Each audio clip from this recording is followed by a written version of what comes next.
नमस्कार दोस्तों। मैं एक आर्मी चंद्रशेखर उगले आपका अपने share share market YouTube channel पे स्वागत करता हूं। हम देखेंगे निफ्टी और बैंक निफ्टी का निफ्टी का वीकली एनालिसिस। जो मेरा प्रीवियस वीडियोज आपने देखा होगा तो उसका जो टाइटल था वो था मार्केट रिवर्स होने के आखिरी उम्मीद।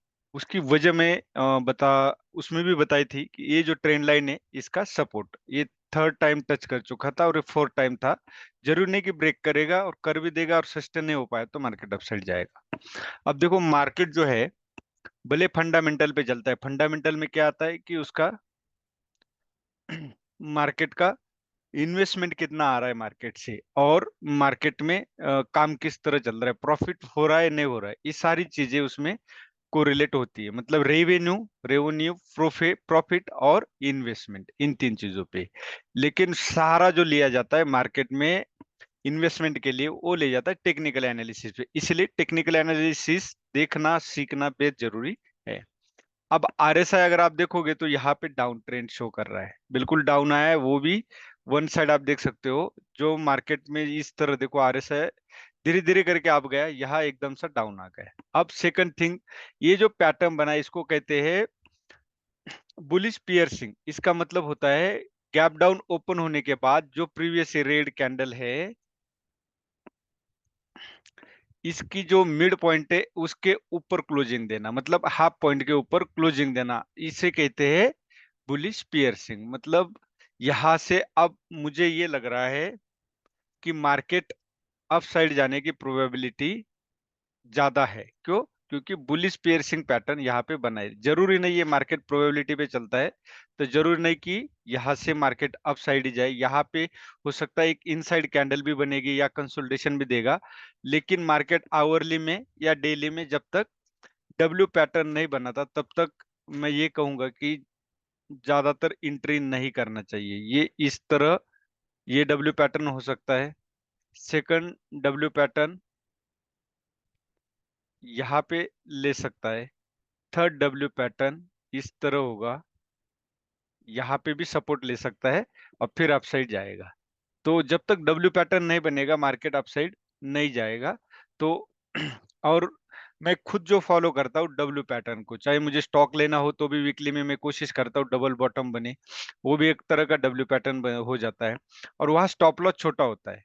अगर आप यहाँ पे एंट्री करते भी हो स्टॉक में तो वो छोटा हो जाएगा। तो ये है निफ्टी का वीक डेली का। अब हम आवरली में चेक करेंगे।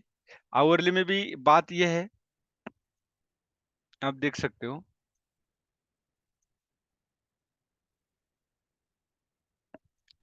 ये जो पॉइंट है 22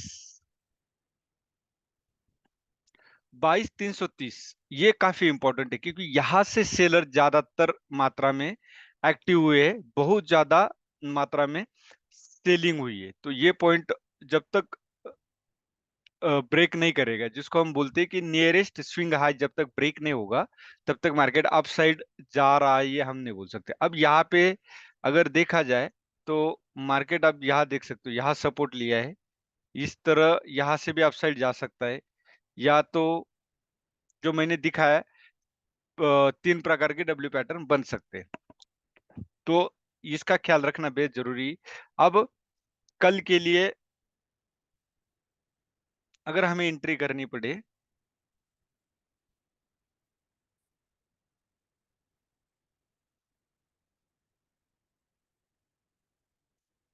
कल के लिए हमें एंट्री करनी पड़े तो हम करेंगे 22,180 के ऊपर।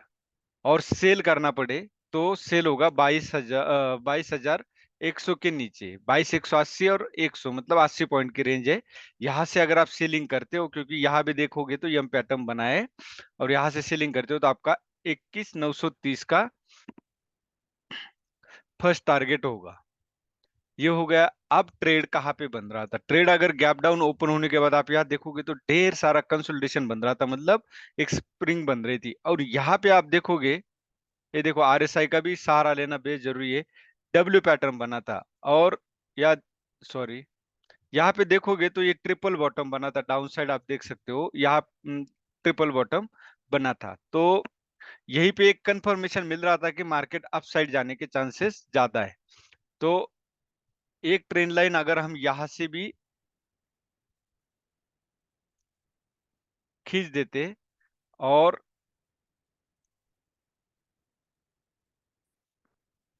बस उसको,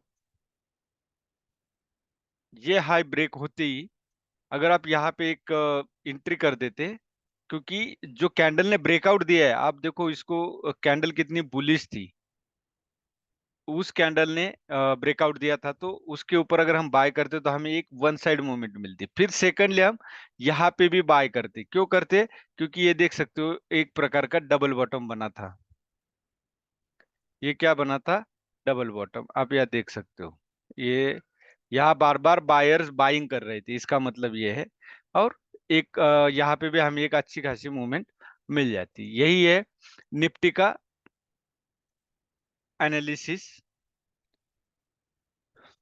तो मैंने आपको बता दिया न, 22,180 के ऊपर बाय करना और 22,100 के नीचे सेल करना। अब एफ आई डी आई का भी डाटा हम देखेंगे। एफ आई डी आई के डाटा में हमें क्या नजर आ रहा है, ये अप साइड का, ये जो ऊपर का डाटा ये पूरे महीने का होता है, टोटल जो ऐड होता चलता रहता है। तो उसमें अगर आप प्लस माइनस करोगे, एफ आई माइनस 22,229 की सेलिंग की, और डी आई ने देखो हम कितना स्ट्रॉन्ग बनते जा रहे हैं, हमारे पास कितना पैसा है। अगर आप देखोगे तो जो पीएम बता रहे हैं कि हम 5 ट्रिलियन 3 ट्रिलियन जो भी जाए बन गए और 5 ट्रिलियन में जाएंगे, तो आपको यह पता चल रहा होगा कि 21,268 करोड़ की बाइंग हुई है। इतना हमारा हर महीने, देख सकते हो आप, ये देखो हर महीने क्या हमारी हमारे में बाइंग कितनी चल रही है डीआई की, यहाँ पे आपको डाटा नजर आएगा। तो उसी हिसाब से हम स्ट्रांग बनते जा रहे हैं, डरने की जरूरत नहीं। मार्केट एक करेक्शन देगा, जैसे करेक्शन आएगा मार्केट में दोबारा एंट्री कर सकते हो। फिलहाल इस महीने माइनस में जा रही है हमारी एंट्री एफ आई और डीआई को अगर हम प्लस करते हैं तो। सेकंड थिंग्स, आप देखोगे तो एचडीएफसी का, एचडीएफसी ने, एचडीएफसी का जो रिजल्ट है वो एनुअल बेसिस पे 39 पॉइंट समथिंग पॉजिटिव आया है, और रेवेन्यू में भी 47 point something positive growth, positive नहीं ग्रोथ, पिछले प्रॉफिट से 39% ज्यादा प्रॉफिट हुआ है, और रेवेन्यू भी 47%। और उन्होंने 19.50 पैसे, 19 रुपए 50 पैसे डिविडेंड का ऐलान किया है, और रिकॉर्ड डेट है 10 मई, 10 मई तक जिसके बाद एचडीएफसी बैंक का स्टॉक होगा उसको ये डिविडेंड मिलेगा। यही है। अब क्रूड ऑयल का भी हम इसमें देखेंगे, और गोल्ड का भी देखेंगे कि क्या है, क्योंकि यहाँ से मार्केट गिरना और अपसाइड जाना ये हमें पता चलेगा, क्योंकि जो अभी ईरान ने इजराइल पे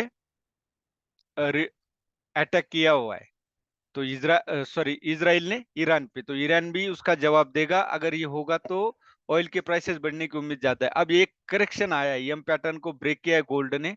अगर ये गोल्ड यहाँ से,